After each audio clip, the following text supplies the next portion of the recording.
will be talking. Okay, thank you for thank you for the introduction. So welcome everyone. I will be talking about totally non-negative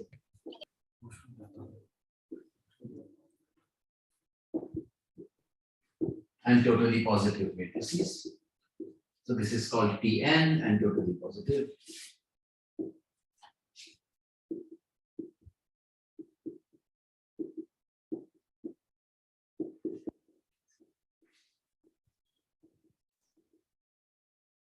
So I will try to explain some of the things that go on in this field. So if I don't, somehow my audio is not visible, then please let me know. If you have questions, then please let me know. And I'll try to go slowly. And already I think I wrote up some notes which are in the Dropbox folder. Plus in the Dropbox folder for my name or my last name, there should be a tutorial folder. And this morning I put up some problems or homeworks or tutorials in there. So sanitizer. So yes, so you can take a look at those as well. And in the afternoons today, tomorrow, and I think Saturday, we will be looking at those tutorials. Or my TA, Rajesh Nachodri, who is also at IISc, he will go over them. I will attend as well. Okay, so so this is about matrix theory. All the matrices in these three lectures will be real matrices.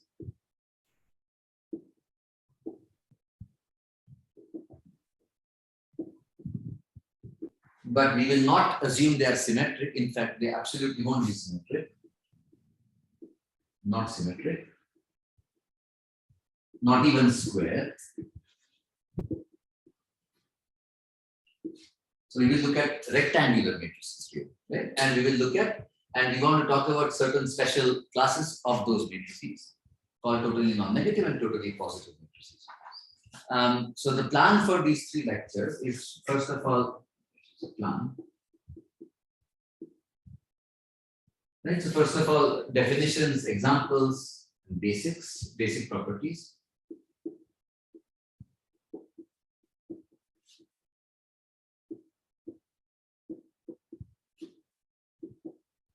Okay, and then let's see.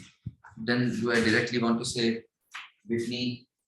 Yeah. So basic properties will include the fact that if you multiply two of these, you again get these classes of matrices are closed under usual multiplication. So that's the basic properties. The second part, I guess, is density. Density of totally positive matrices in totally non-negative matrices. And the third one, so this is the result. This is a 1950s result by Whitney. Okay. And then I think the third one is the spectral properties. On this I'm missing something, but I don't think so. Yeah. Okay. So the third is the spectrum. So spectrum means the set of eigenvalues, of course. So for that, to talk about the spectrum, I will need to work with square Tn or Tp matrices. So spectra of, obviously here I need to say square Tn or Tp matrices.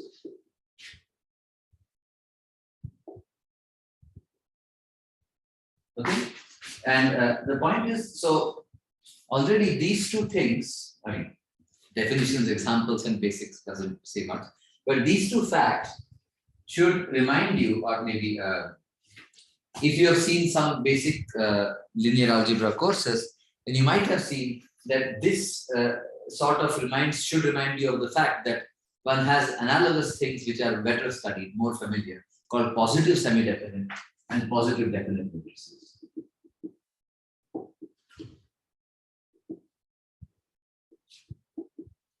Which I will just call PSD, and positive definite matrices.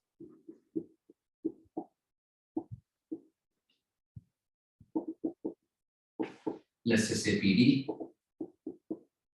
matrices.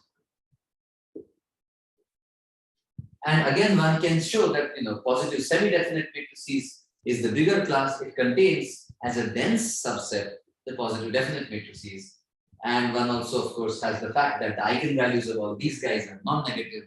The eigenvalues of all these guys are positive.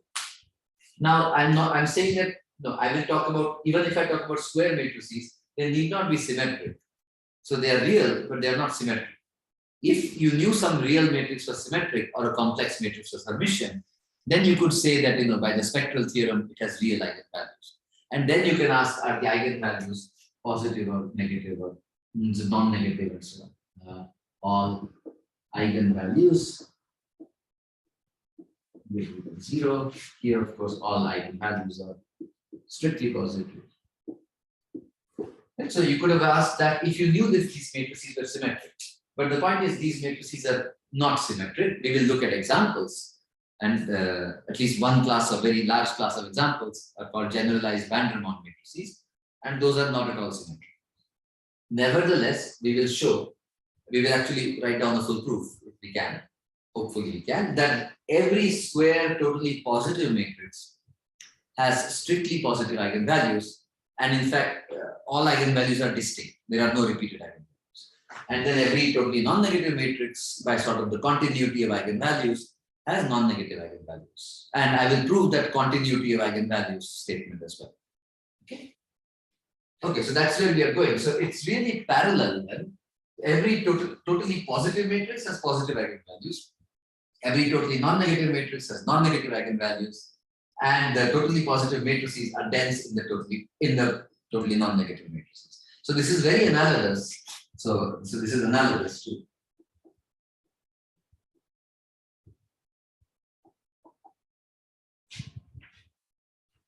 these matrices here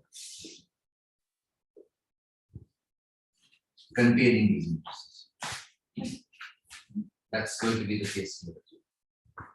And so the point is, these matrices, these classes of matrices are very similar properties, but the proofs, first of all, are totally different.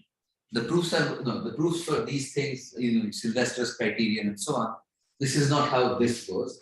And the density is just trivial in the positive semi-definite case, because you just add a small multiple of the identity matrix. Here, the density actually turns out to be non-trivial, and we will see how to work it out. Okay.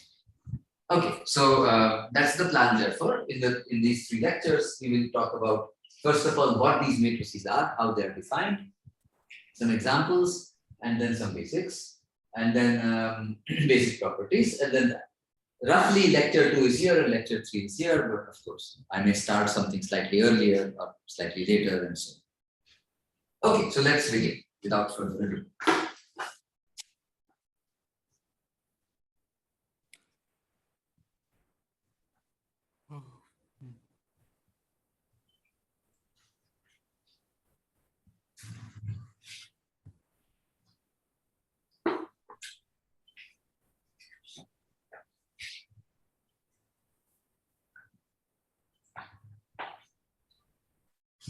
Okay, so the first definition is this. So what we want from positive semi-definite matrix. Oh, spotlight myself. I thought I pinned it, but that was not spotlighting. So let me see. Can somebody else tell me how to spotlight myself?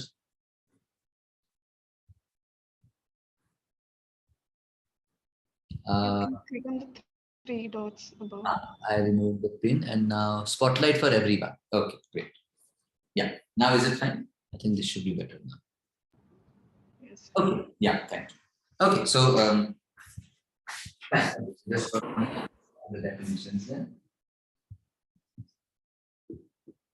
Then so a matrix, so let's see, a matrix, a real matrix. Let's call it A in R to be n cross n. So I'm already saying it can be rectangular.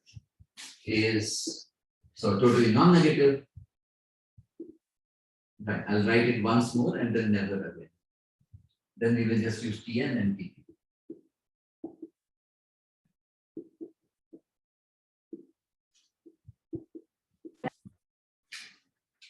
If you take any submatrix, any set of rows, and the same number of set of columns, so any square submatrix, okay, and you take the determinant of that. So those are called the minors, right? They are not called principal minors, they are called minors.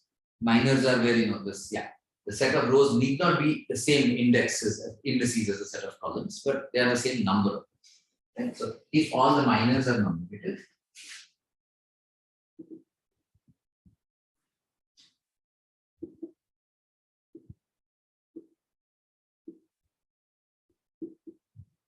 and totally positive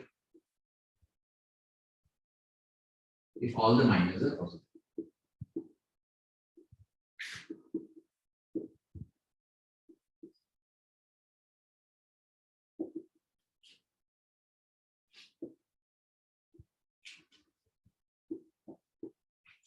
So examples, we can look at some simple examples. So first of all, right, the fact that all the minors are non-negative means that first of all the 1 by 1 minors are non-negative. 1 by 1 minors are just called entries of the matrix, right? So therefore the entries are all non-negative or the entries are all positive. And then you can look at 2 by 2 and 3 by 3 and so on. So for example, let's say 1, 0, 1, 2, 1, 1. So is this matrix totally non-negative? But it's not, it certainly is not totally positive because one of the entries is here. So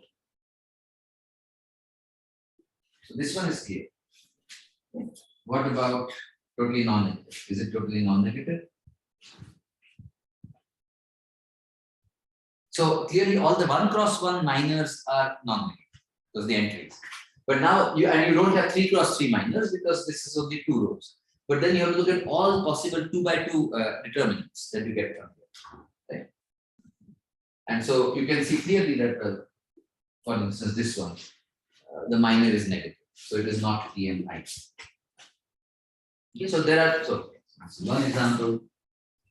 Okay, let's look at another one.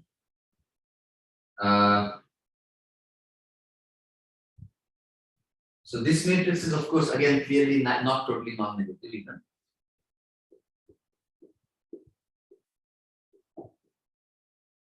But you can see that the principal minors, all the 1 cross 1 minors are, these are 1 and 1. The 2 by 2 determinant is 0.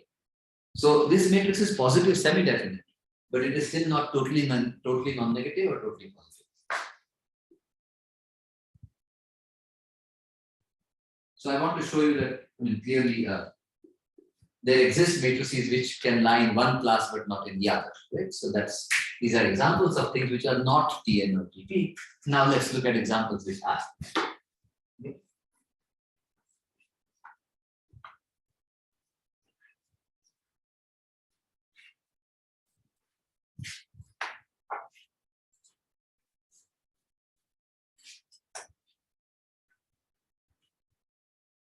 Okay, so fine. Okay, now let's write down a 2 by 2 example, which is 1, let's say 2, 3, 1, 1. I think this is not only totally non-negative, it is totally positive. Yes, this is good. You can verify it for yourself. And all the 1 by 1 minors are clearly positive. That is the check that the 2 by 2 determinants are also, all the 3 of them are also positive. Do I want to say fine? I mean, for now. Okay, we can let me also define something called a totally. Maybe I'll write down the definition. I will. So these are matrices which are finite, right? So I'm going to define for you infinite cross infinite matrix. Those are actually known as kernels. Okay, so definition. So say X and Y are subsets of R.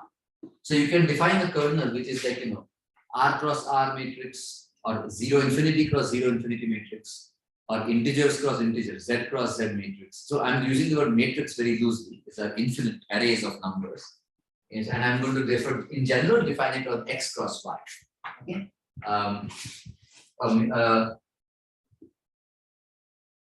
Let's see. A kernel is the same as function. A kernel, let's say K from X cross Y to R. So this means that, so remember, these are the rows of K and these are the columns of K. And at each point, at the position x comma y, little x comma little y, you have a real number that is the entry of the matrix. So this is like the row of the matrix, column of the matrix, and entry of the matrix. A kernel K from x cross y to R is totally non-negative.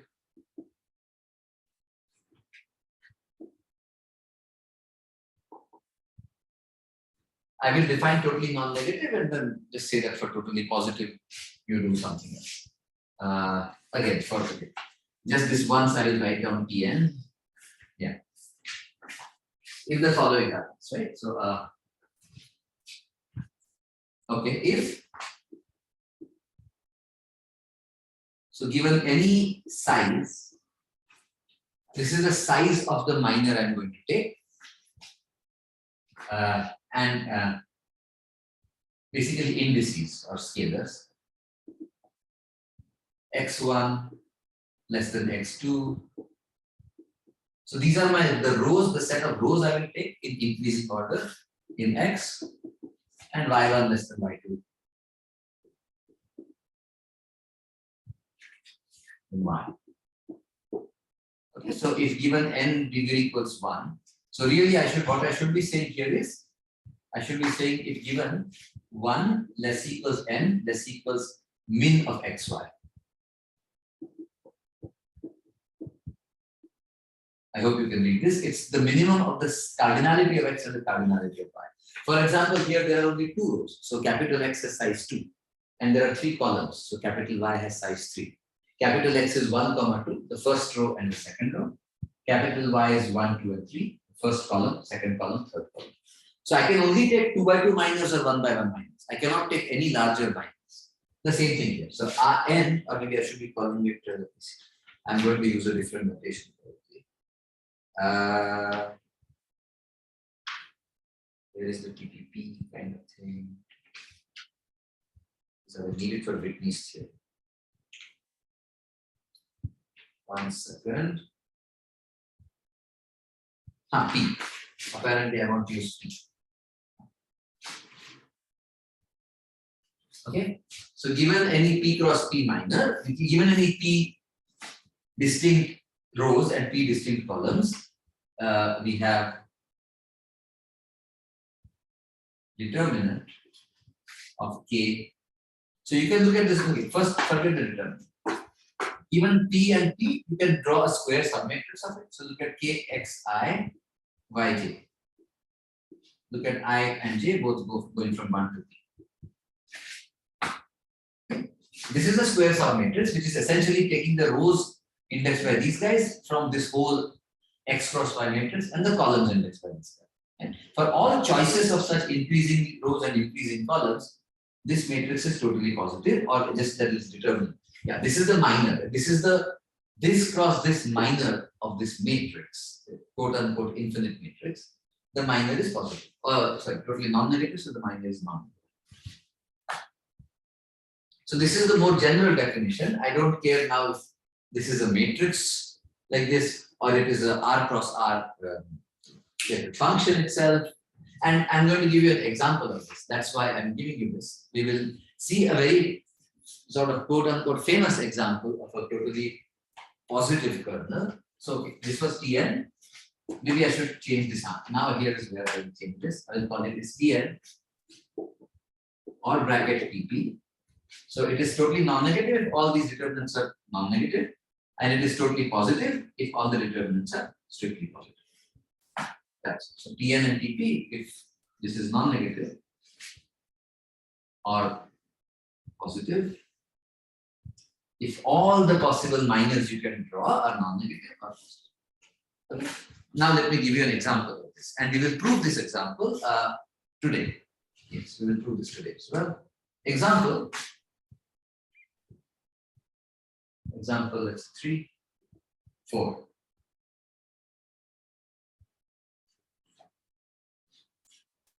I'm going to put x and y to be the real line.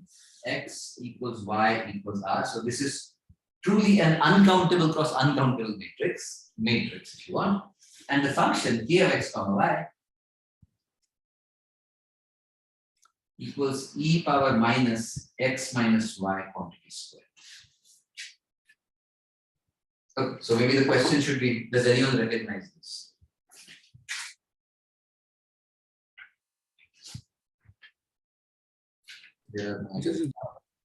Yeah, sorry, go ahead.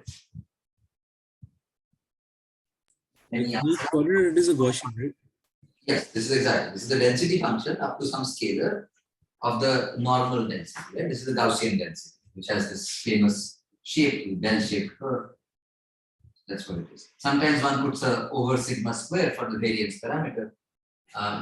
So we will do this. So why is this example? So in these three cases, it was just a matter of simple verification that a matrix is totally non-negative or positive. There are only finitely many submatrices, square submatrices. Therefore, only finitely many determinants you have to check. Here, there are uncountably many determinants, and it is not at all clear why this is true. So we will see a proof of this today. So continue.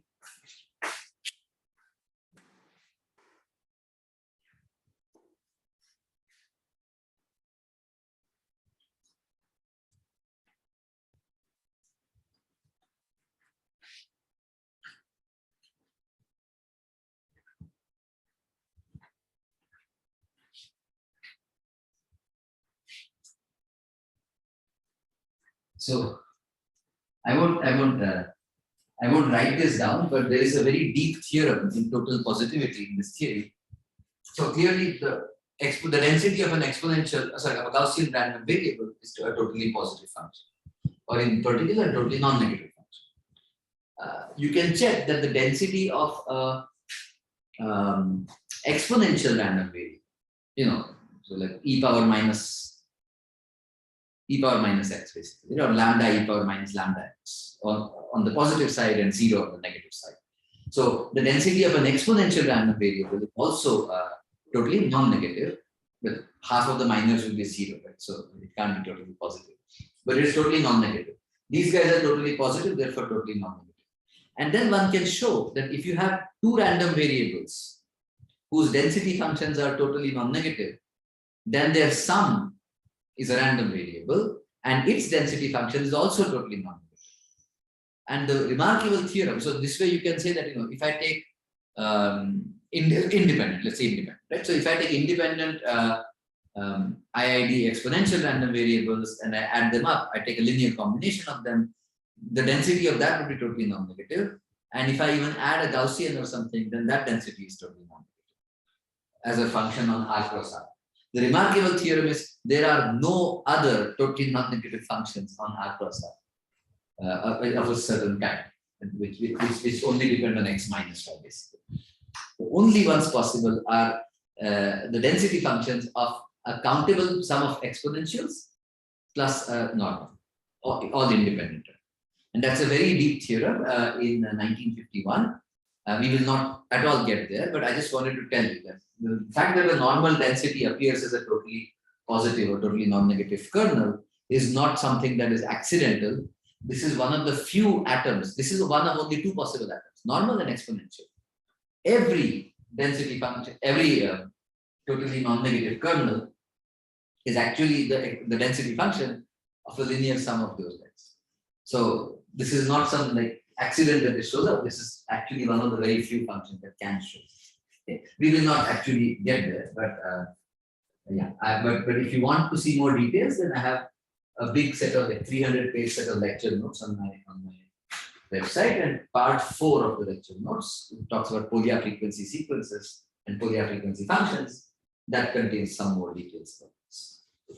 Anyway, but that is way too advanced for this AIS. So here we are just starting to look at the basics of total non-negativity and total positivity. So where did I?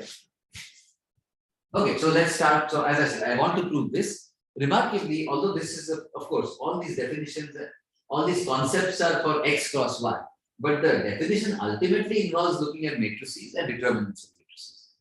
So it should be no surprise, or it won't be an unexpected shock, that the proof of this will also come through matrices. So we need to first look at examples of totally positive matrices before we go to totally positive kernels. I gave you some example, but this is just an offhand, the isolated example. So let me get to that example next.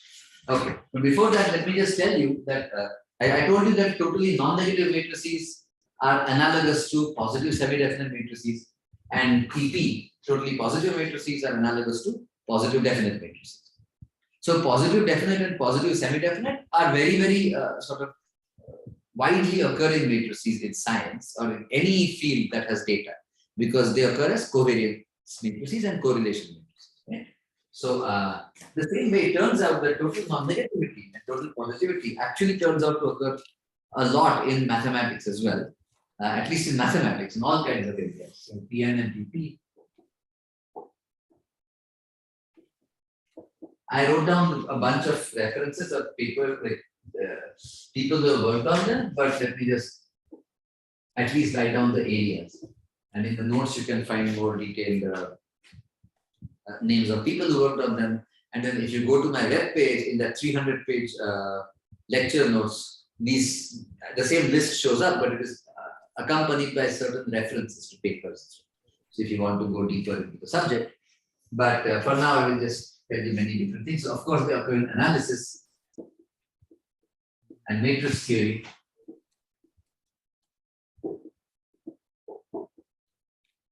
They occur in differential equations and control systems.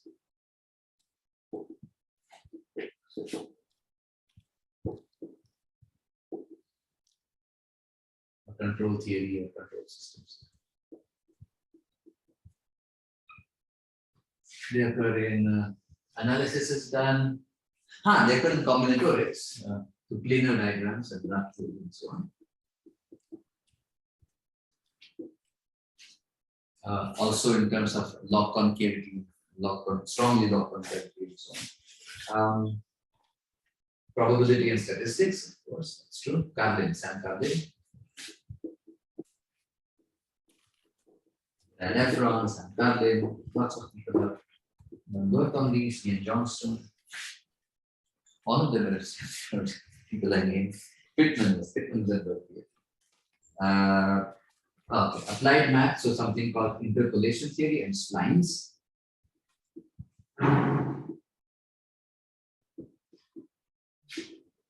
So if you have studied splines, the inventor, if you will, or the discoverer of splines was someone called Isaac Jacob Schoenberg at the University of Wisconsin, Madison. And the fact that these Gaussians and exponentials are the only ones, or their linear combinations are the only ones that occur, was proved by Schoenberg to start the study of these totally non-negative kernels. And it is that study of totally non-negative kernels that led to splines. So splines directly followed from this result, this and the exponential result. And then they even showed in algebra and something called cluster algebra. And maybe I should have said cluster algebra.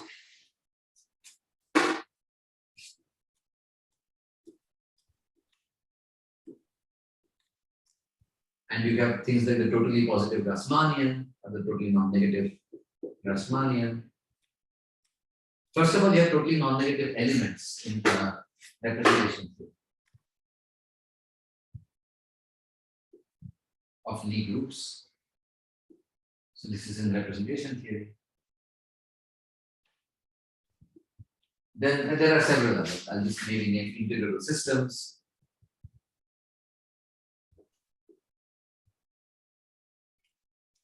Gabor analysis.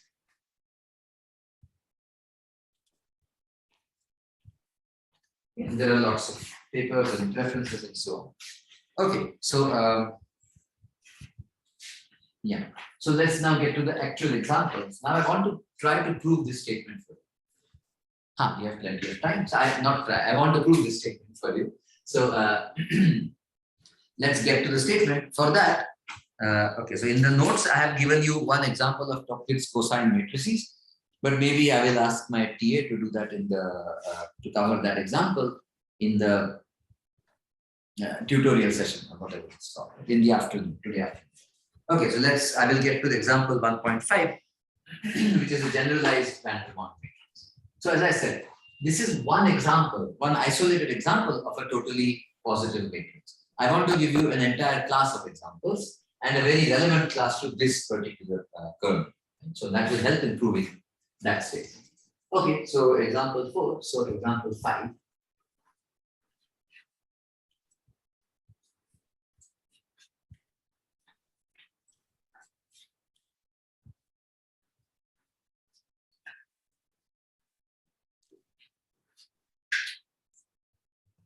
This is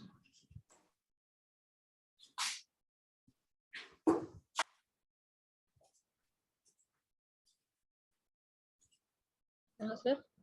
yeah. Yeah, in the definition which you gave just before, Yeah. you have introduced the concept of kernel. Yes. Does it have anything to do with the kernel of linear transformation? Kernel of, there are various different kernels. Wait, kernel of what? Linear transformations. Oh, no. That kernel is a subspace, is a vector space, right? Yeah. The linear map is a vector space. This is actually a function. So this is the notion of kernel in analysis.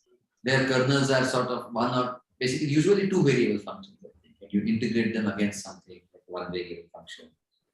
But in linear algebra, kernels are actual subspaces. Yeah, and not just linear algebra, in algebra, right? Kernels and co-kernels of morphism.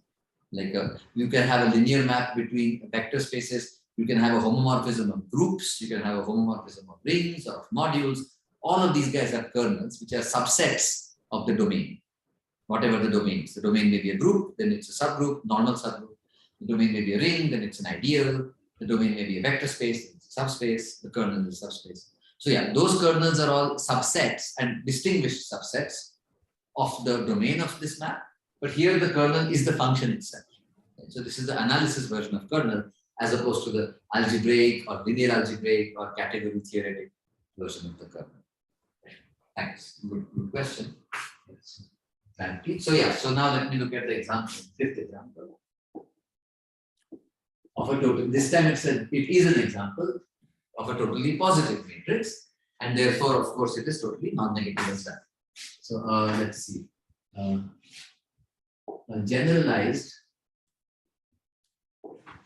I will use American notation, American spellings. I will use Z's everywhere. Vandermonde.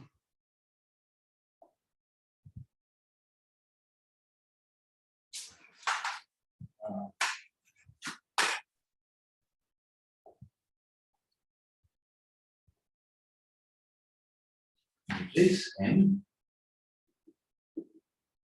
So is, let's say, is A equals xi to the, do I want to say yj or alpha j? Alpha j. I am using xj to the alpha k.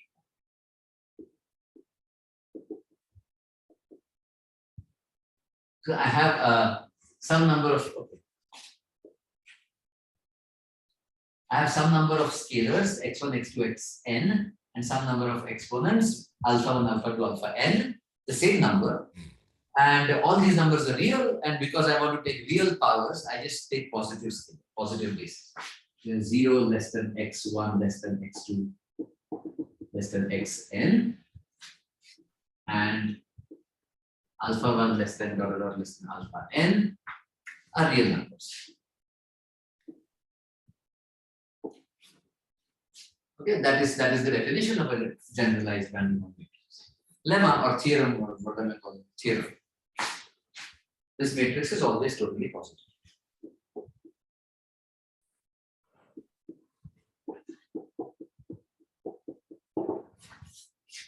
I will not even think about it. Okay, so that's the first theorem we will actually now prove. And so far we just gave definitions, but now we will prove this theorem. Okay, great, fine. So I notice now the point is total positivity is different from positive semi-definiteness or positive definiteness. In positive definiteness, you just look at the leading 1 by 1 principal minor, then 2 by 2, then 3 by 3, and so on. If all of those are positive, you are done. That is positive definiteness. In total positivity, even if you look at all the principal minors being non-negative or positive, that does not mean that the matrix is totally positive. Right? That was the example I gave you. 1, -1, -1, 1. All the principal minors are non-negative. but there are negative entries outside, so that does not help. Okay? So you have to prove that all the determinants are non-negative, are strictly positive. Sorry, this is totally positive. So we need to prove that all determinants are strictly positive. Okay. Now the point is the following. What we will prove is, so we have a general matrix. I have a big square matrix. I want to prove that this is totally positive. I want to prove that this is totally positive. If I just take this 2 by 2 minor, this 2 by 2 minor, or I can take a 3 by 3 minor, and I can take a 3 by 3 minor here. But you see, this 3 by 3 minor, where I take the rows being these guys and the columns being these guys. This is not a principal minor. It is just a minor. It is some rows and some other columns. But the key point is we have to prove every such minor is positive. So if I can prove that for any choice, but what is the point? The point is if you take such a submatrix, right? If I take something x5, x6, x7, alpha 4, alpha 5, alpha 9, something like that. X5 to the alpha 4, x6 to the alpha 4, this is x6 to the alpha 4, x7 to the alpha 4, this is x5 alpha 4, alpha 5, alpha 9, x6 to the alpha 5, x6 to the alpha 9, x7 to the alpha 5, x7 to the alpha 9. We take this 3 by 3 submatrix corresponding to this here. Nevertheless, you see, it still looks like the van der Waals matrix itself. There are fewer number of x's, x5 less than x6 less than x7. There are fewer number of alphas, alpha 4 less than alpha 5 less than alpha 9. Sir, can I ask something? Yeah, please. Sir, any relation between totally positive matrices and positive matrices? Like, does one contain the other? Yes, because all the 1 by 1 entries, I assume. Yes. That's why all the one by one has to be positive from this, and all the 1 by 1 minors are positive. So clearly, every totally positive matrix is positive. It's positive, yes. But, because you can. Other way around. This matrix is totally positive. This matrix is positive, but 2 minus 3 is negative 1. The determinant is negative. Yes. Thank you, sir. Positive matrices which are not totally positive. So positive is a bigger class. Totally positive. Yes. Okay, sir. Thank you.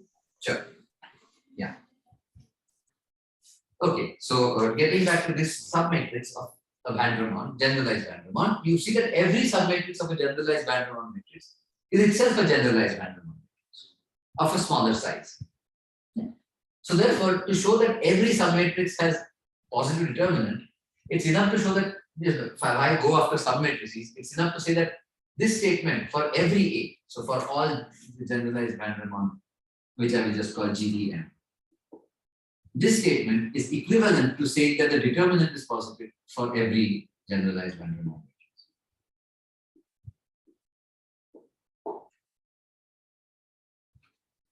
These two statements are equivalent.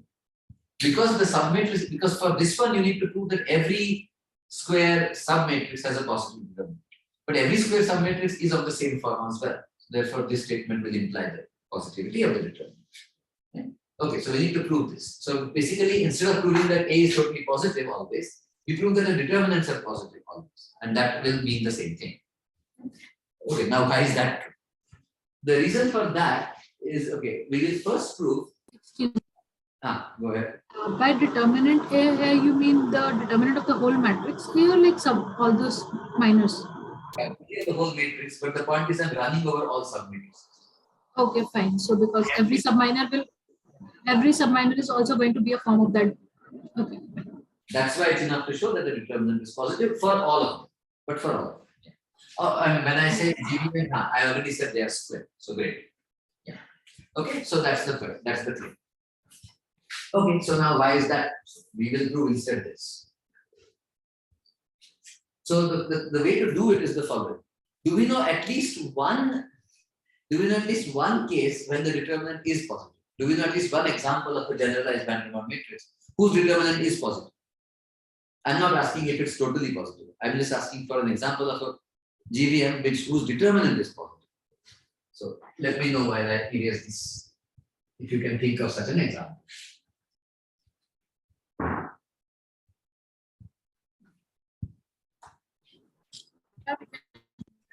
It's with the rows as x1 square up till x1 to the power n minus 1, and then second row would be 1 x2 and so on. Yes. So That- it's One example of these generalized van der Waals matrices, they are called the usual van der Waals matrices. Exactly, right? And for them, the point is that the bases, the xi's are arbitrary, but the exponents are 0, 1, 2, 3 till n minus 1. Right? And for that matrix, we do know the determinant and it is indeed possible. Let us write that down. So before I write down the proof of the theorem, let us write down an example of the class of matrix.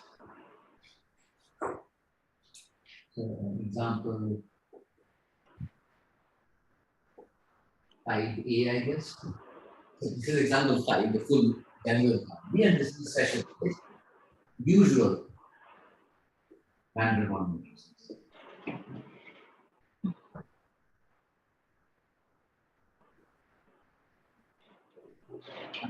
Alpha, I call it P equals C minus 1. So that means that I have the row is same possible. The row is 1, x1 square, x1 power n x1, 1, x2 square, 2 power n minus 1, 1 x n square x n. The point is this matrix, let's call it B, and then the let B. Can you tell me the formula?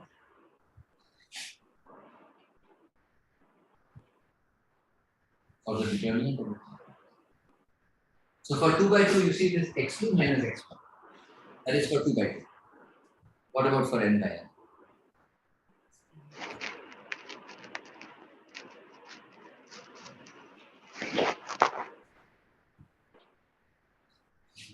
Yes, formula for the usual van der Waals equation. And the hint was that the 2 by 2 is x2 minus x2. If you vaguely remember it, that's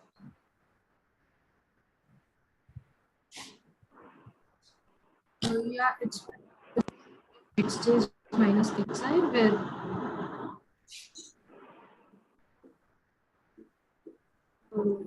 the product is over 1 less than equal to I, strictly less than j, less than equal to. perfect. Thank you. Yes. So this is what the determinant is. Then it is the product of xj and xi, and for n equals 2, as I just said, I is 1, j is 2 is the only possibility here. It's x2 minus x1, which is exactly that. And so indeed, if you see, since the xi's are increasing, this product is strictly positive. It's a product of positive real numbers, so it is positive. So that's the idea. That's the idea in general. Is we are going to say, look, we have one example. Right? We have an example of van der Waals determinant, a generalized van der Waals matrix whose determinant is positive. From this example, we will somehow change our powers. We'll fix the xi's and we'll change our powers to continuously vary and go till alpha 1 through alpha in alpha 1 through alpha. We'll continuously vary the powers. So what we need to say is the following: at every point along the way, when we continuously vary the powers in some whatever way, my determinant should not vanish. As long as I can say that my determinant doesn't vanish. If it is positive here, it never vanishes and it reaches to this matrix. Then how and it varies continuously. Then the determinant varies continuously. And so it has to stay positive because it can never become negative. It will have to go past. Yes, it will have to vanish at some point. So this is actually not just an example. It is an important part of the proof that this function, this matrix is totally positive. Because you start with this special case of the powers, and that's totally positive. This is an important one. This is the starting point. And now we must say how to go continuously changing the powers from 0, 1 to n minus 1 to alpha 1, alpha 2. But now that I need to also, as I said, I can tell you how to change the powers. Right? But I need to guarantee you that the determinant will not vanish at any point in the journey from these powers to those. Yes, from 0, 1 to n. I want to do something continuously alpha 1, alpha 2, alpha n. From these powers to those. But the point is, I need to guarantee that the determinant does not vanish at any point here. And for that, we need a truth that was actually proved in 1600. So it was about 400 years old. This truth. Yeah, so now I will tell you about that particular truth. That once we have that, then we can prove that. Then we can prove it. So this is one example. Before I prove the theorem, I need one lemma. As I said, from 1600, roughly 1630.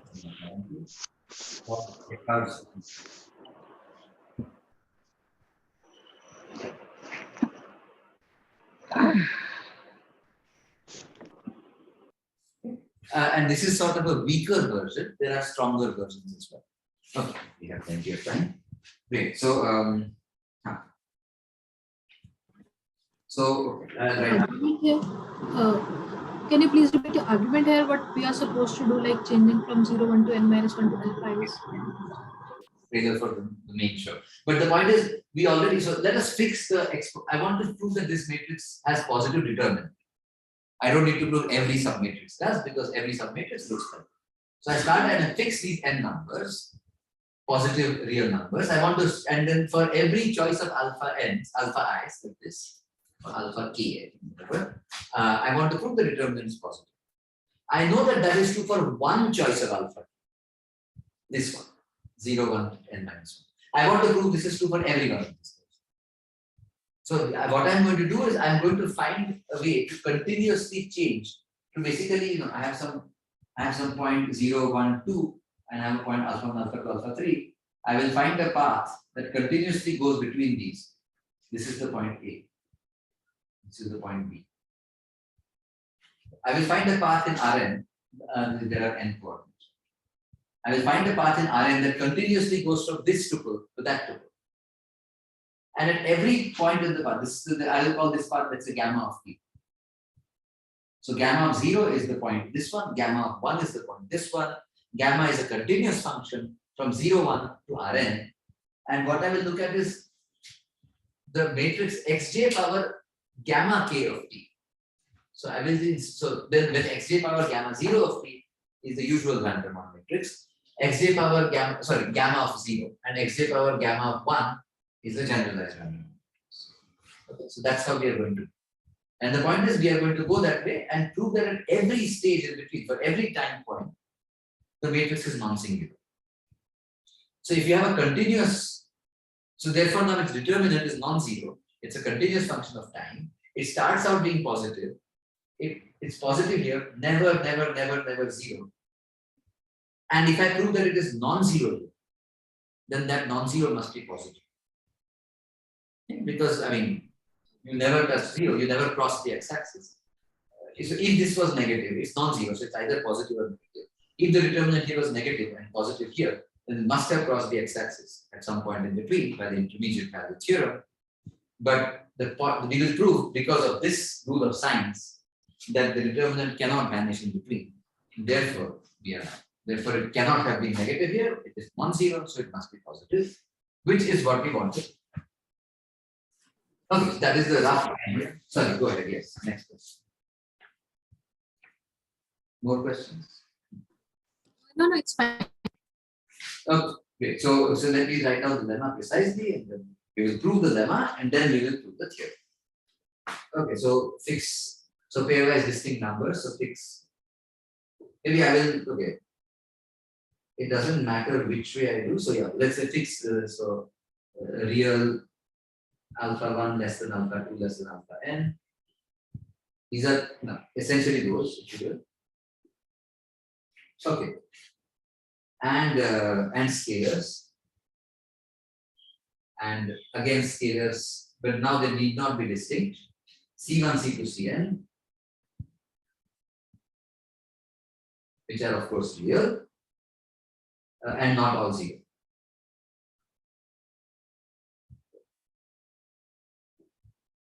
should I call him C and CK? I will use. So okay, at least one of the CKs is not zero. Fine. Then this function, let me define the function, which is summation CK x power alpha k. K goes from 1 to n. This function has at most, okay, I'm going to erase this. This is sort of fluttering space. This function is at most n minus 1 roots. So it's identically, okay, this function is not identically 0. So it has at most n minus 1 roots. As less equals n minus 1 positive roots. Of course, I would want that my function f of x, summation ck x power alpha k, right? Alphas are real numbers. So you can't take negative numbers. Plastic pieces down here already kind of rolling. Sorry, I think somebody's unmuted. That makes it risky as they put some adhesive all the way around the frame. But first we're going. Thank you. So the point is, yeah, since we are taking x power some real number, we better have x to be positive. So this function I will define only on the positive side, on 0 infinity. And the claim is that it has at most n minus 1 roots which are positive. Okay, so let's prove this lemma, and then we will prove the theorem.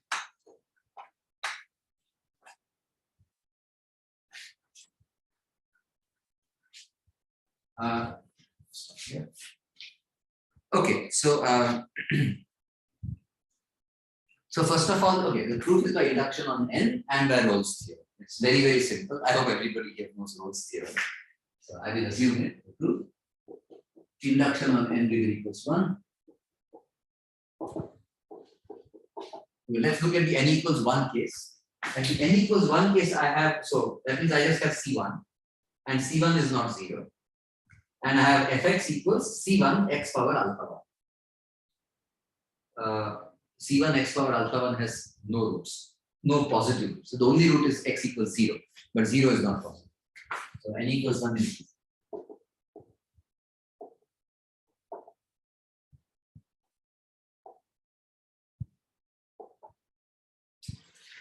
Okay, I'll just say this has no roots. It has no roots.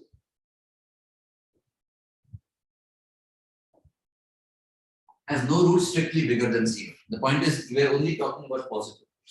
Okay, now suppose it's true for n minus 1, and then I have something like this. So okay, then I'll just call it the induction step.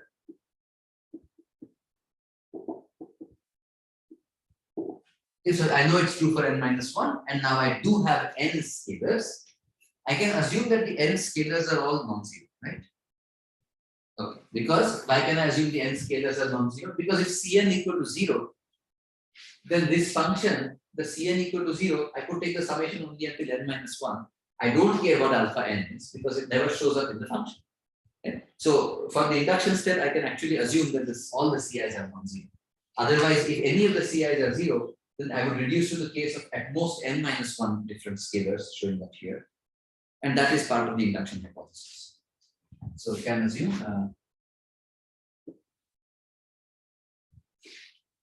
all Ck are non-zero. Okay, so that's the first thing. And so now let's suppose this function has n real roots, or has at least n positive roots. Say, maybe I could say distinct positive roots. At least n minus 1 distinct positive. So say fx equals summation k goes from 1 to n ck x power alpha k has n distinct positive roots.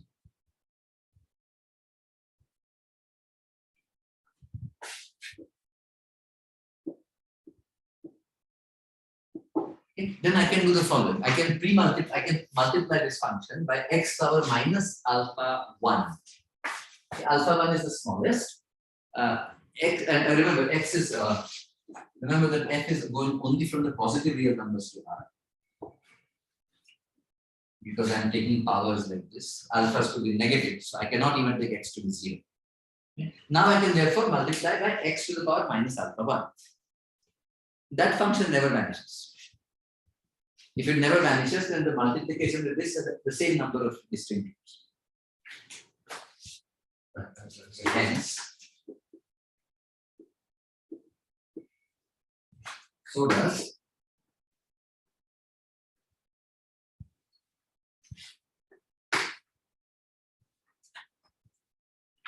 x power minus alpha 1 f of x. That also has the same number of distinct roots, and that now, so okay, what happens to the first term? The first term becomes just C1. Right? So let me write this down separately. K equals 2 through n, Ck x power alpha k minus alpha 1. But remember, the alpha k minus alpha 1 is a strictly positive real number for all the k bigger than 1, because they are right. So now I have this function, this is at least n real roots. Take the derivative.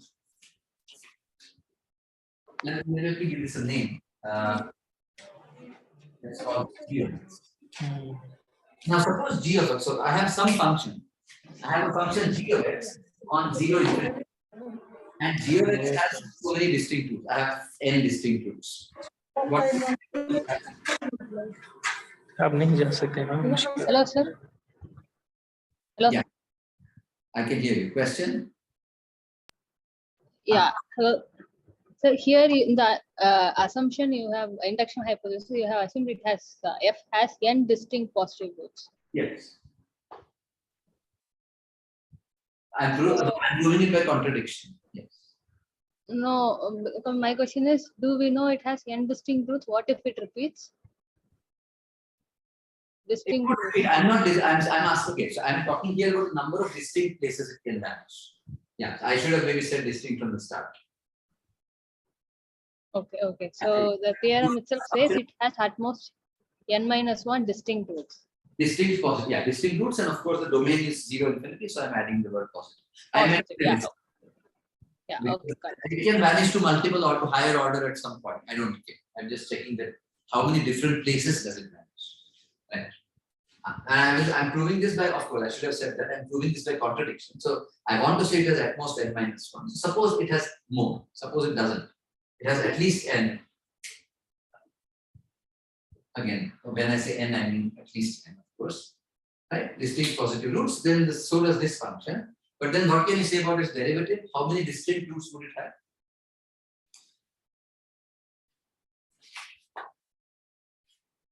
I claim that the derivative should have at least n minus 1 distinct positive roots. Why?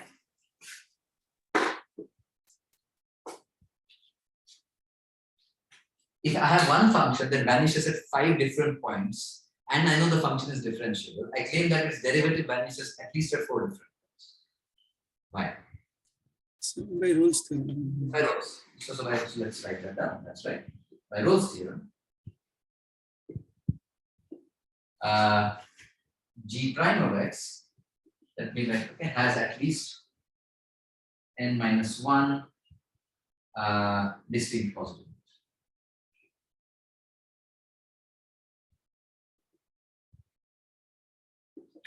What is g prime of x? Well, this thing vanishes. So I just get 2 through n, or k equals 2 through n, Ck alpha k minus alpha 1, which is a positive non-zero real number. So since none of the ck's are 0, this is non-zero, so this product is non-zero. And x power alpha k minus alpha 1 minus 1. So again, these numbers, whatever they are still some real numbers, right? The x is still x, which is positive, and these guys are all non-zero. So this function here that you see, g prime of x, this is again a function of the same form. There are now one fewer number of terms than this number of terms. So by the induction hypothesis, it should have at most n minus 2 positive roots by the induction hypothesis. But because we assume this part, we are getting that this doesn't have at most n minus 2 positive roots, it has more. And that's a contradiction.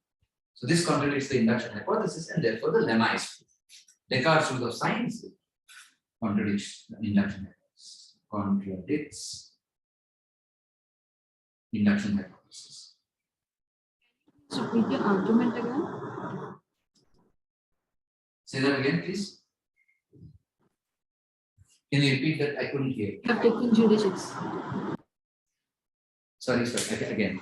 I am asking to repeat the argument from the point where you have used Okay. The statement that we said again, the statement is for any choice of real distinct scalars and the same number of real scalars which are not all zero. If you look at any such linear combination of these exponential powers that has at most n minus 1 distinct places on the real line, on the positive line, then it vanishes. Distinct positive. It can vanish to some higher order something, but it has only distinct positive roots, strictly less than n. So less equals n minus 1. So the base case is trivial. For the induction step, first of all, if any of the CIs was 0, then you actually already have one fewer. You have at most n minus 1 terms. So if the induction step is that you assume it's true for n minus 1, then any CI is 0, you are in the induction step, in the induction case. So therefore you don't, so those cases are already done. They have at most n minus 2 positive roots, and we are done. So you should assume therefore that none of the CIs are 0. All of them are non-zero. Okay. Now suppose fx equals, take this function, suppose it has at least n distinct roots. So suppose the conclusion fails, right? So say the conclusion fails.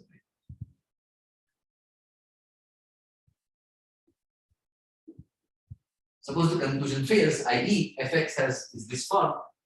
This should have only n minus 1 or fewer, but it actually has n or more distinct positive roots. Okay. If fx has distinct positive roots, I can multiply by some function that never vanishes. This is a function that does not vanish on 0 infinity for any scalar alpha. So then this function g of x, which now looks like this, the first term has no exponent anymore. This function has n distinct positive roots or more. Wherever the function f vanishes, there the function g vanishes, because I'm multiplying by something that is non-zero. Okay?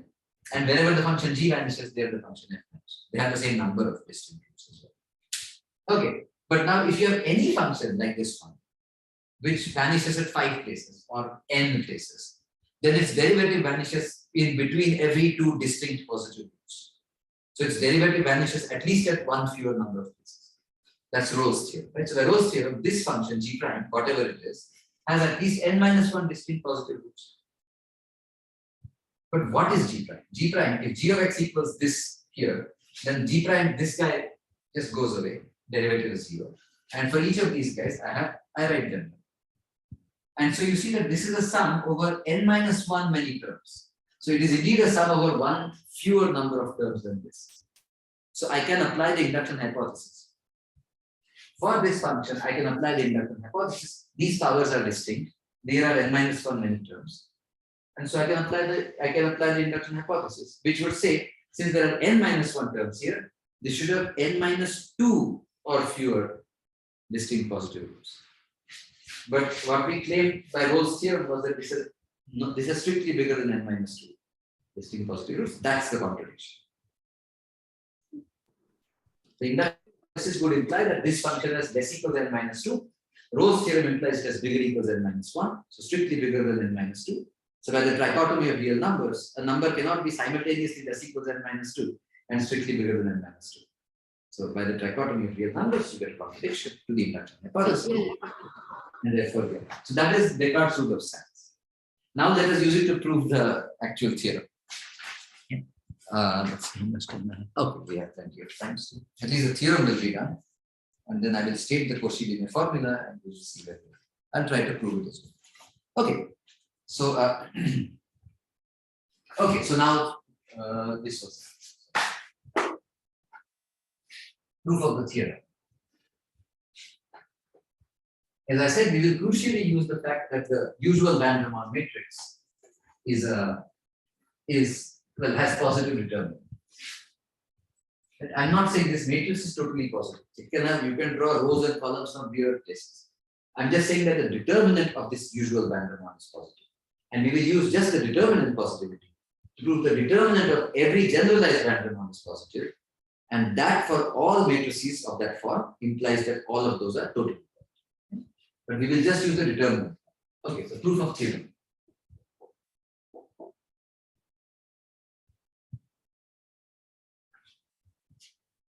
Okay, so as I said, we will do this homotopy business. So, okay. Okay, the first step now. So, okay, there were already 2 or 3 steps. The first step was the usual van der Waals determinant equals that formula. That is one of the actual problems on the tutorial. Why is that? Why is that determinant equal to that formula? So we should prove it. The second step was Descartes' rule of signs, really. So maybe I'll just write down this. A was the usual van der Waals test.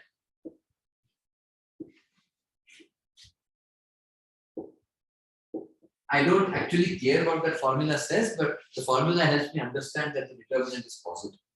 That's what I just read. The second is the Descartes' rule of signs here. Okay, so now let's start with a generalized van der Waals matrix. I erased it. The general xj power alpha k. The first claim, the part C. Now the next step is to prove that the determinant is never 0. So say A equals xj power alpha k, jk go from 1 to n, is a generalized van der Waals matrix. A is a GTN, which means that the xi's are increasing and positive, xj's, and the alpha k's are increasing and real. I won't say that again. That is part of the definition of the GTN. Claim the determinant of A is not 0.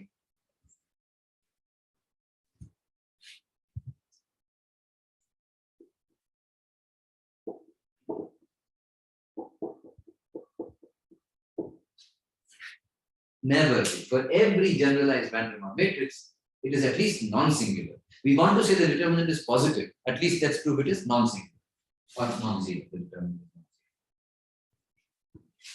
is non-zero.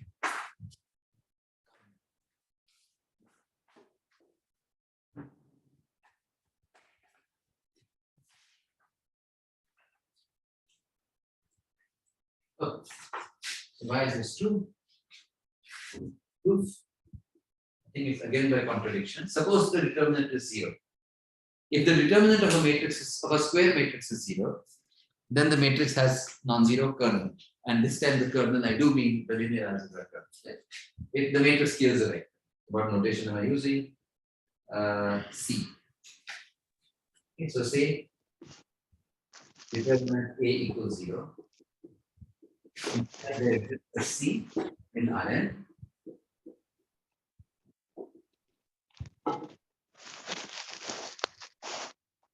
Now I need to understand how the ones are like this. Xj power alpha k. So am I doing is C times that? Let's see. This is the 0 vector, and I might, I'm confused between whether I should be doing rows or columns, so I might put a transpose. We will see. Okay, so if the determinant is 0, then of course it has a null space, non-zero null space. Oops.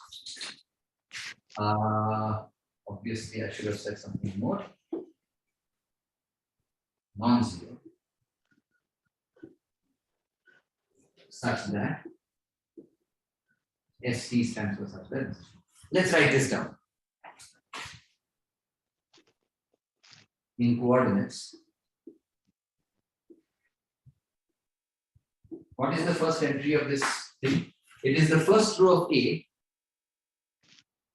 times the first column times the vector C. C is of course C1, C2, C, right? So what is the first row of A?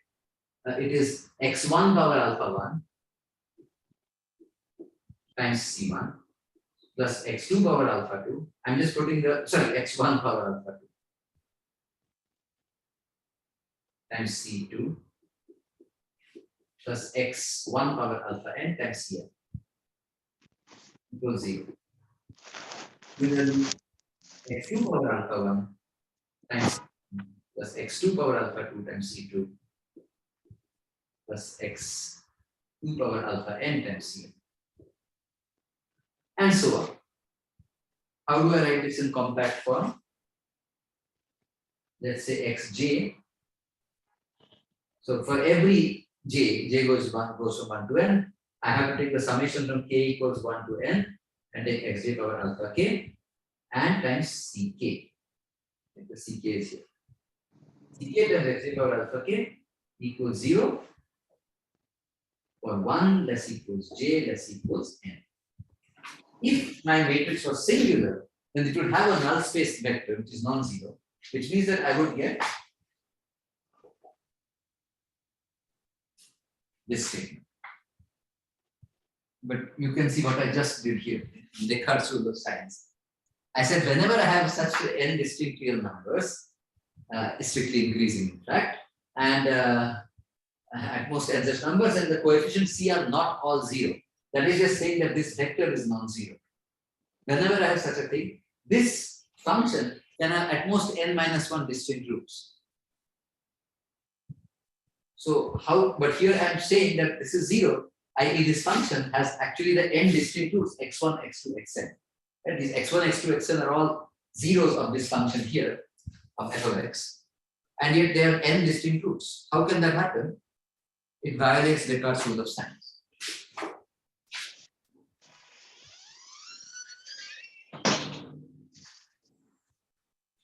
But then f of x equals summation ck x to the alpha k. K goes from 1 to n. This same function has n distinct positive roots.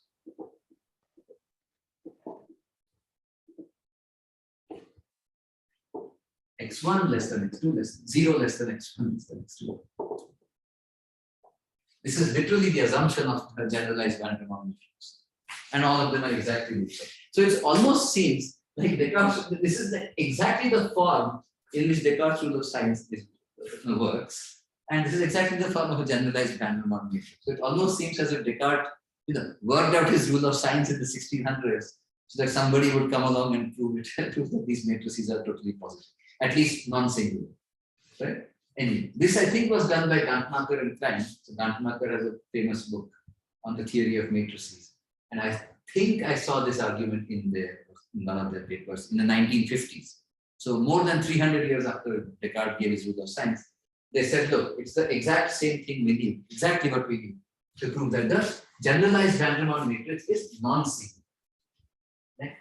So if it was singular, then we would get that this function has n distinct positive roots. That contradicts Descartes' rule of signs, but this will contradict.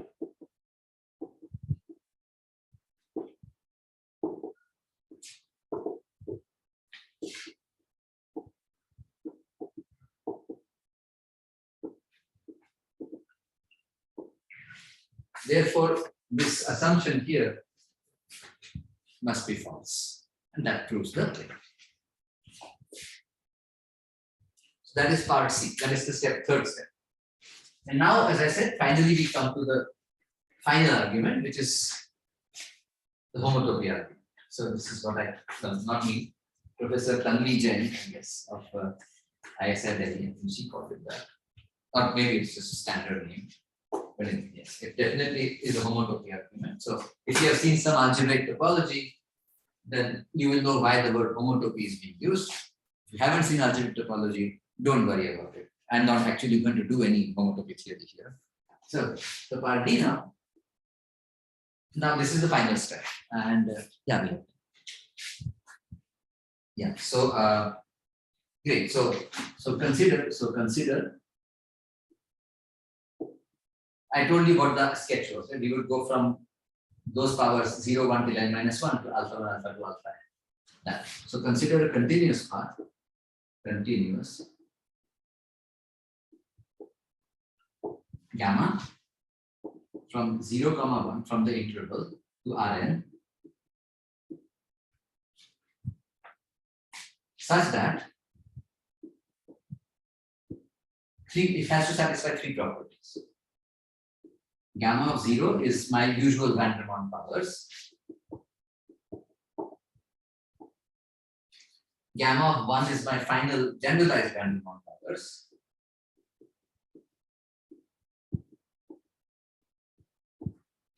And remember, these are increasing order.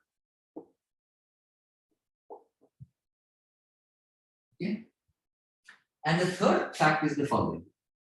At every step, no matter what step you do, gamma has to be such that the first coordinate of gamma is less than the second coordinate of gamma, less than the third coordinate, and so on.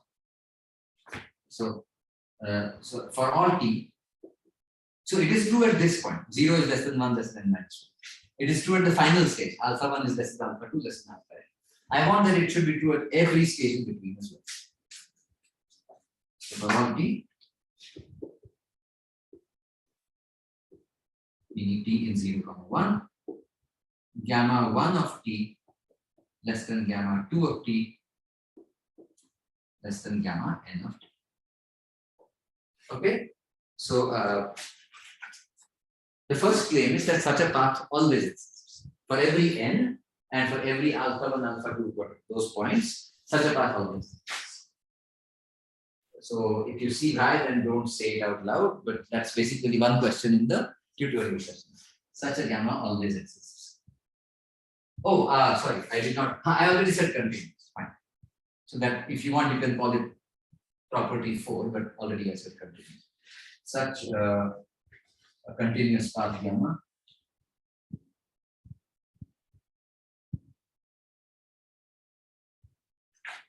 always exists.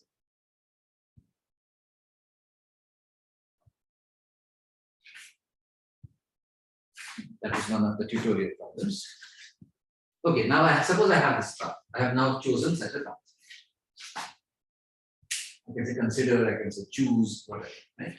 Now what do? I look at matrices where again the base xi's are fixed, xj's are fixed, and the powers are gamma k of t. Okay. Now consider the matrix. Where is the fourth one? This is part of it. Well, I could have kept it. It's a proof.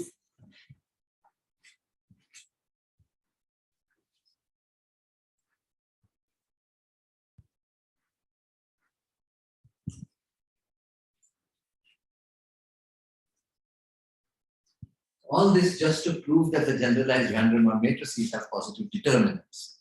All of this. You use a 1600 result and linear algebra, kernel argument. That's a homotopy. But yeah, that's how proofs work. You have to combine lots of different clever things and make something out. Yeah, so such a continuous path exists. Now, once it does, now consider the matrices. A of t equals xj power gamma k of t.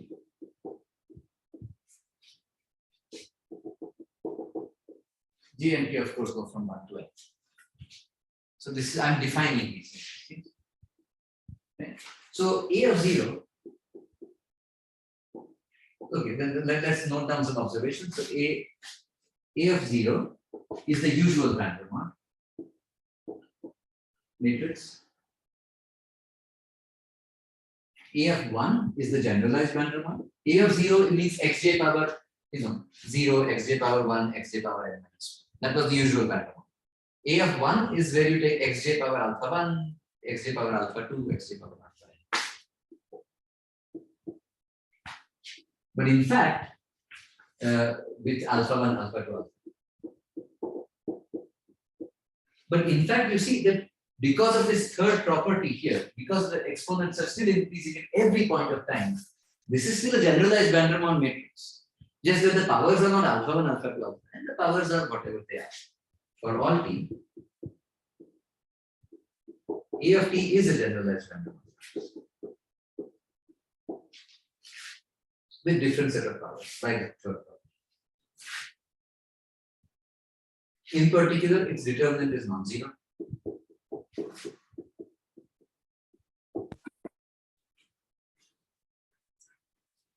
For all t. And now we are done. This is pretty much. So here is the key point now. The point is that this gamma map was continuous. Therefore, the determinant map of this matrix is also continuous. Okay. Now, the function, let's call it f. No, let's not call it f. F was for the regard to the time. Let's call it h. H from 0, 1 to r. Sending t goes to, first you take the matrix A of t, which is xj power gamma k, then you take the determinant of that. Okay? And the point is this function is continuous because it's a polynomial in these entries, and these entries are continuous. Right? If I fix a xj and a gamma k, if I fix a xj and an index k, then because the coordinates gamma k are continuously varying in time, this entry is continuously varying in time. If these entries of this matrix are continuous, then the determinant, which is a product of products and differences and sums, that's a continuous function. And that's all we are saying here. This function is continuous. Is continuous. Moreover, we know that it is positive at this point because the determinant of the usual van der Waals was positive at 0, at t equals 0. And because of this fact, because A of t is always generalized van der Waals, it is non-zero. That should be a continuous non-zero and positive. So great, you have a function from R to R or from 0, 1 to R. You have a function from 0, 1 to R which is continuous, which is positive, which is continuous, which is never 0, and it is positive at one point. It starts being positive, it is continuous, and it's never 0. So how can it ever get negative? It can't. And it can never get 0 because it's never 0. So it has to stay positive. So h of 1 is positive, but h of 1, what is h of 1? H of 1 is exactly the determinant of xj power alpha k, the original van der Waals.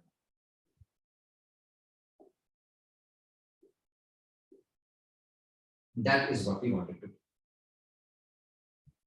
So that's the way he proves that every generalized van der Waals matrix has a positive determinant.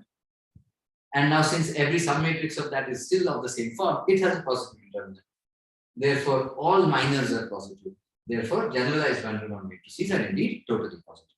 So that is sort of one very prototypical class of matrices whose determinants are positive.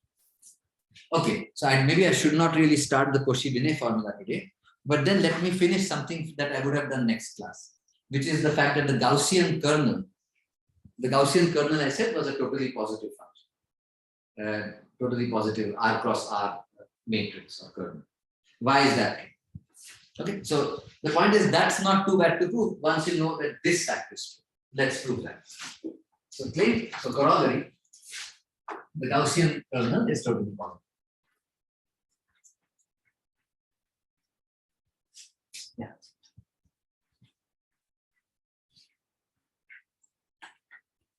I need a new eraser. This one is almost gone. So I'll get it tomorrow.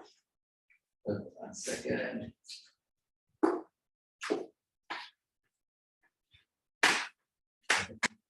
Eraser. So corollary.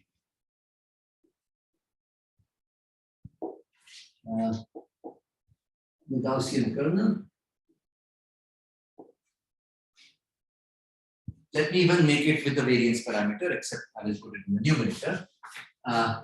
Let's call it T sigma from R cross R to R.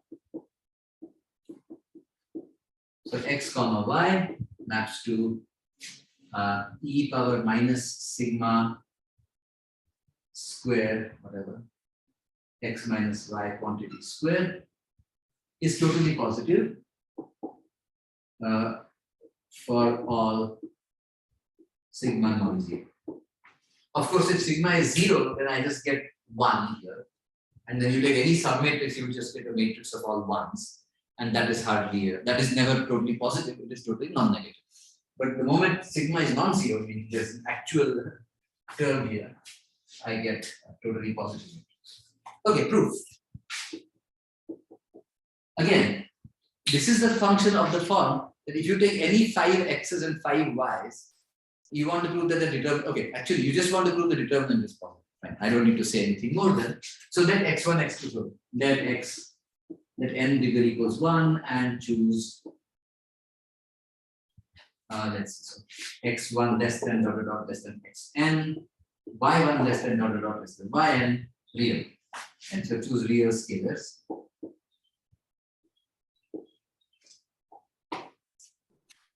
So these xi's are like the rows of my matrix and yi's are like the columns of my matrix. What is sigma? Sigma is any real number. Any real number. Okay. Variance parameter. I don't need to just take e power minus that thing square. I can take e power minus 4 times that thing square. Okay. Sigma is like sigma is the inverse variance parameter because usually you divide it by sigma square. Okay, so that n bigger equals 1 and choose this. Let's look at the matrix now. In the matrix, so we want to show, we want to show that this matrix, Hello, sir. yeah, Is there any condition on the scalars to be non-negative, no, or it could be any scalars? any Okay, okay. Yeah, right.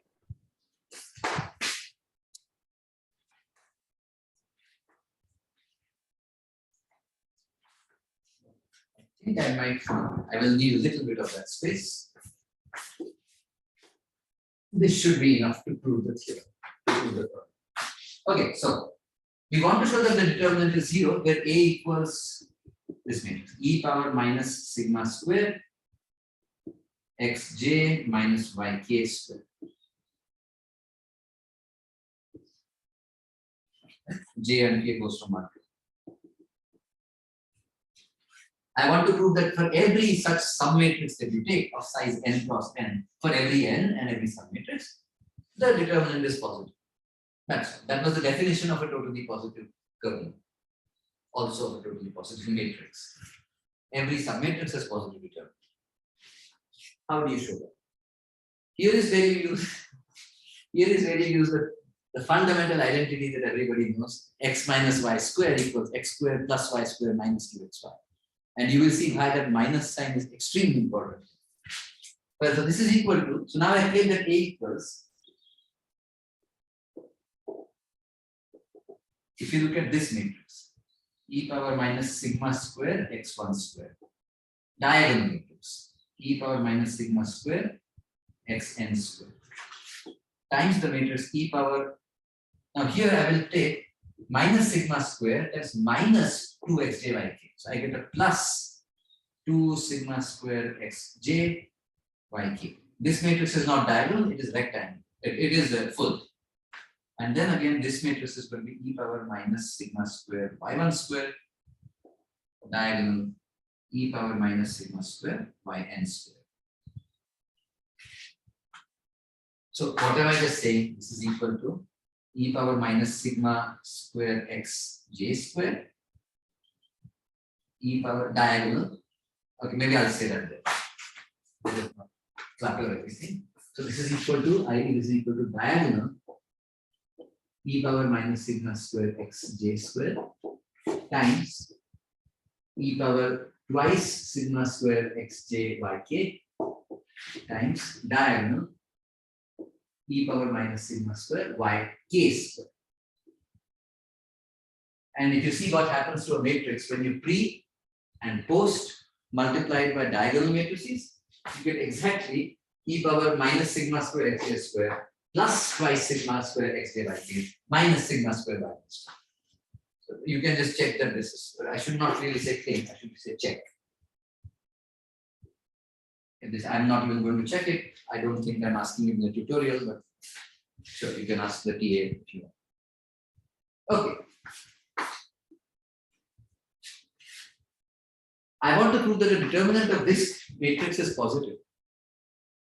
Well, what do you know about the determinant of this matrix? All the term is a diagonal matrix. It's the product of the diagonal entries. But all the diagonal entries are exponential of something, so they are positive real numbers. The diagonals here, again the same thing. Diagonal entries are positive. So I just need to prove that this matrix has positive diagonal, right? Sorry, yeah, this matrix is positive determinant. Sorry. And now that is very clear. Right? So all I'm saying here is basically, what about this matrix? Well, the claim is this matrix is actually a generalized van der Waals matrix. Note, not even claim. This is a GBM. Right? Because now this is very, so after using the expansion of a minus b square, now I will use the properties of exponents. Right? So you have to just remember very simple things. E power twice sigma square xj yk equals xj to the yk, where xj equals, what is xj here? Let's see, xj equals e power twice sigma square to xj. Sorry, I will say xj power alpha. And alpha k equals yk.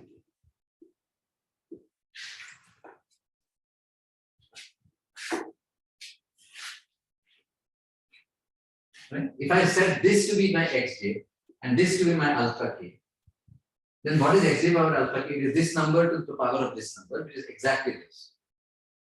Therefore, this. So this matrix is a generalized Van der Waals matrix, and as we just showed right now by the theorem, its determinant is positive. So this matrix is.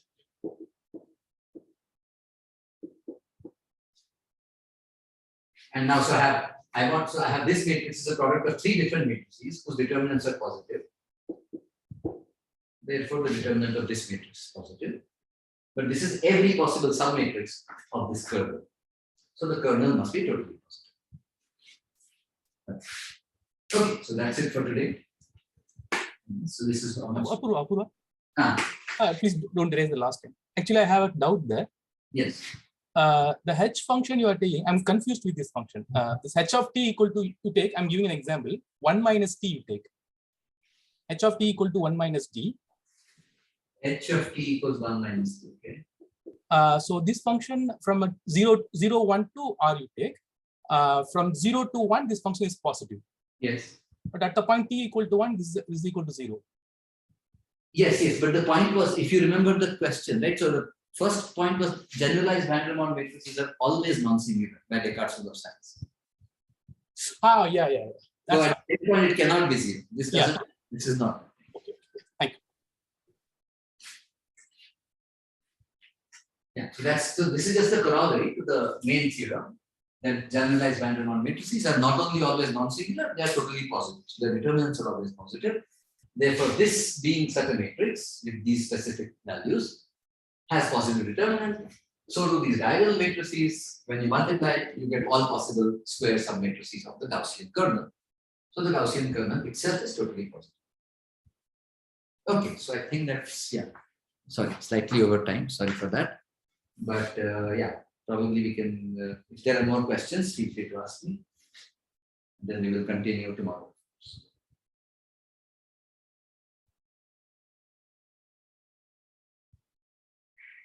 This is actually, again, this occurs later in the notes, but I thought this is a natural thing, one can put it in right now, while the theorem is fresh in the minds. So next time we will see why is it that the product of 2 totally positive matrices is totally positive. Of course, that is for finite matrices. What if I want to do something like, how about totally positive R cross R matrices? How do you take products of those? So there is a name for that operation. It's the continuous analog of the matrix multiplication. It is called convolution.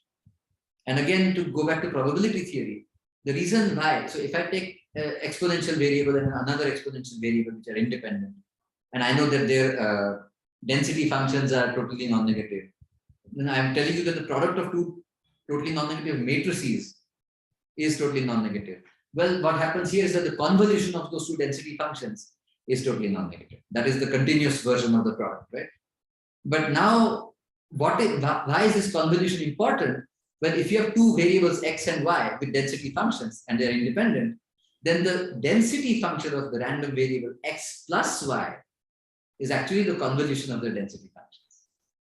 So this, when I told you that if I know that Gaussians and exponentials are individually totally positive, totally non-negative density functions, this is why their linear combinations are random variables which also have totally non-negative densities, because the way you build their density function is by doing convolution. And that is just the continuous analog of matrix multiplication. So next time, tomorrow, we will start with something called the Coshibini Formula. The Coshibini Formula basically directly implies that the product of 2 totally positive or totally non-negative matrices is in the same class. And once you know that, then the continuous analog is just that the convolution of 2 densities is still, which were totally non-negative, is still a totally non-negative density function. And that's how you can prove the easy part that all of these guys are indeed totally non-negative. The deep theorem that Schoenberg, the inventor of splines, proved was that there are no others, none at all. And that is the remarkable theorem. We will not get to any of this, of course, but this is just part of chit chat after the class is over, or the lecture is over. But yeah, so again, the details of that kind of stuff, those are called Fourier frequency functions, and the details of all that stuff is found in my lecture notes, among many other places, I guess. Okay, but so yes, if there's nothing else, maybe we can stop for today.